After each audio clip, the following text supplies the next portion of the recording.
Muy buenos días, mis apreciados hermanos y hermanas. Vamos a continuar la lectura de nuestro año bíblico leyendo Hechos, capítulo 28.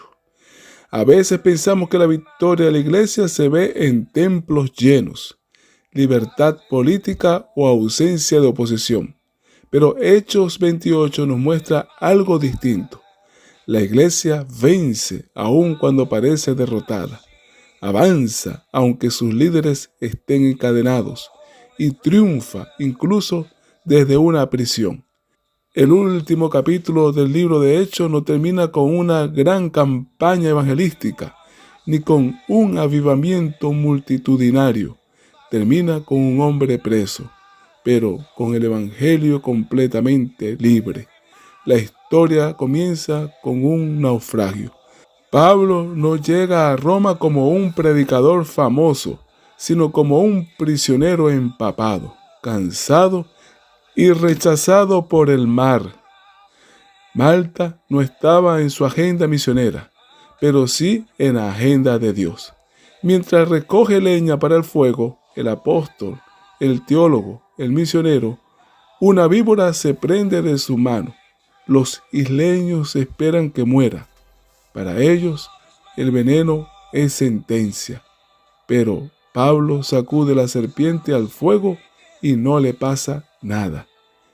Aquí hay una verdad poderosa.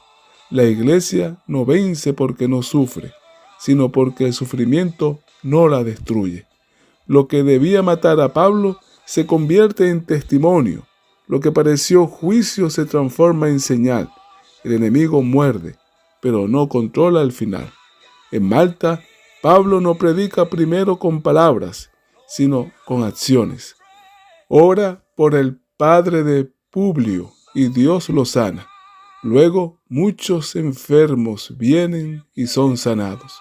Un prisionero se convierte en instrumento de sanidad. Un hombre encadenado trae libertad a otros. La iglesia vence cuando sirve aún sin reconocimiento, cuando ama aún sin privilegios, cuando sana aún desde la debilidad. No fue Malta la que detuvo el viaje de Pablo, fue Malta la que recibió bendición por causa de Pablo.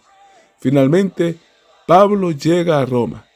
No entra al palacio, entra a una casa custodiada por un soldado, pero desde allí hace algo impresionante. Convoca a los líderes judíos y les predica el reino de Dios. Algunos creen, otros rechazan el mensaje. Esto no es fracaso, eso es fidelidad. Pablo cita a Isaías y declara que la salvación de Dios ha sido enviada a los gentiles y ellos oirán. La victoria de la iglesia no depende de la respuesta de todos, sino de la obediencia a Dios. El libro de Hechos termina en forma sorprendente, predicando el reino de Dios y enseñando acerca del Señor Jesucristo abiertamente y sin impedimento. Pablo está preso. Roma gobierna el mundo, pero el texto no dice, Pablo fue silenciado. Dice, sin impedimento. Hechos no termina con un punto final, porque la historia de la iglesia continúa. Las cadenas no pudieron detener el evangelio. Las prisiones no apagaron la voz de Cristo. El imperio no venció a la iglesia. La iglesia venció al imperio con la fuerza del amor. Ahora imaginemos por un momento a Pablo ya no encadenado, ya no custodiado por soldados romanos, ya no escribiendo cartas con lágrimas y cicatrices.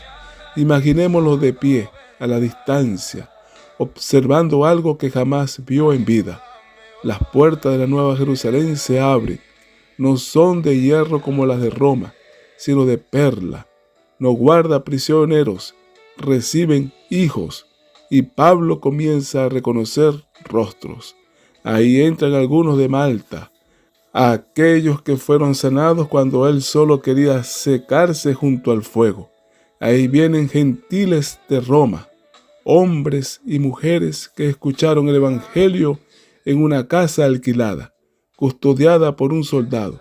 Ahí llegan hijos espirituales, fruto de cartas escritas en prisión, de sermones predicados con cadenas en las manos. Y Pablo entiende entonces lo que creyó toda su vida, que ninguna tormenta fue en vano, que ninguna mordedura lo derrotó, que ninguna cárcel detuvo el propósito de Dios. Mientras observa a esa multitud entrar, Pablo sonríe, porque por fin ve lo que siempre predicó, que el Evangelio avanzó sin impedimento, que la iglesia venció y que Cristo fue glorificado. Y en ese momento no hay aplausos humanos, no hay títulos apostólicos, no hay imperios que impresionen, solo una multitud redimida, solo el Cordero en el trono y un siervo fiel que puede decir: valió la pena cada cadena, valió la pena cada lágrima, porque ninguno de ellos se perdió. Y hoy, iglesia querida, esa misma procesión sigue avanzando. Aún hay puertas que se abrirán, aún hay nombres que entrarán, y quizás algún día recordará que escuchó el Evangelio, porque tú fuiste fiel. Nada pudo detener el Evangelio, nada podrá detener la victoria de Cristo Jesús. ¡Maranata!